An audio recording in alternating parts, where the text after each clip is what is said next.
Yong phi उस dragon के साथ उड़ते उड़ते बहुत ही दूर निकल आया था, मगर वो कहता है कि हम लोग कई दिन से लगातार यूं ही उड़ते जा रहे हैं, मगर अभी तक हम लोग किसी शहर के आसपास भी नहीं पहुंचे। वो प्रिंसेस चुनियान से कहता है कि हम लोग वाकई में वेस्टर्न साइड पे ही गए थे ना, क्योंकि यहाँ पे मौजूद माउंटेन्स बहुत ही ज्यादा अजीब से हैं। जिसके बाद प्रिंसेस चुनियान कहती है कि हमें यहाँ से जल्द वहाँ पे पहुँचना होगा, कहीं ऐसा ना हो कि फिर से कोई गॉड ग्रैंडमेंट बॉडी बाहर निकलकर हमारे सामने खड़ी हो जाए। उस मैप को रीड करने से पहले एक मर्तबा अच्छे तरीके से सोच लो, कहीं ऐसा ना हो कि तुमने वो मैप ही उल्टा पकड़ा हुआ हो। और फिर हमें वहाँ पे कुछ लोगों को दिखाया जाता है, उनमें से एक लड़की जिसने अपना चेहरा ढका हुआ होता है, वो अपनी रेलिक की पावर की मदद से वहाँ पर एक ड्रैगन हंटिंग क्रॉसबो जनरेट करती है, और जैसे ही उससे वो बड़ा सा एरो रिलीज करती है तो वो सीधा जाकर उस जायंट ड्रैगन को हिट कर जाता है, जिसकी वजह से वो ड्रैगन नीचे गिरने लगता है। और उनके साथ साथ योंग फाई, प्रिंसेस और डोंग वो भी नीचे जाने लगते हैं। वो लोग तेजी से जाकर जमीन पे गिरते हैं, मगर यहाँ पे अच्छी बात यह होती है कि उन तीनों में से किसी को कोई चोट नहीं लगी होती।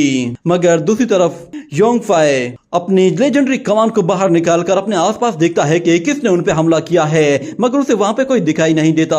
और दूसरी तरफ वो लोग फिर फेंग की तरफ देखते हैं तो उन्हें दिखाई देता है कि उसकी बॉडी तो पूरी तरह से डिस्ट्रॉय हो गई है, उसकी आंखों से भी डिमोनिक एनर्जी निकल रही होती है। डोंग डोंग ये देखकर बहुत ज्यादा उदास हो जाता है, मगर हम लोग देखते हैं कि उस ड्रैगन में अभी भी थोड़ी सी जान बची हुई होती है। वो आंखें खोलकर डोंग की तरफ देखता है और फिर हम देखते हैं कि आहिस्ता आहिस्ता उसकी बॉडी इरेज होना शुरू हो जाती है। उसकी बॉडी इरेज होने के बाद उन लोगों को वहां पर वो बड़ा सा एरो दिखाई देता है, जिस पर डोंग कहता है कि यही एरो है जिसने उसे मारा है। उस एरो को देखकर योंग फाई कहता है कि ये एरो सच में काफी खतरनाक है, इसने पल भर में ही एक ड्रैगन की पूरी तरह से एग्जिस्टेंस ही खत्म कर दी है। ऐसा लग रहा है कि शायद किसी ने ये एरो मेरे ऊपर मारने की कोशिश की है। सच में ये एरो जिसने भी यूज किया है वो एक नंबर का घटिया इंसान होगा।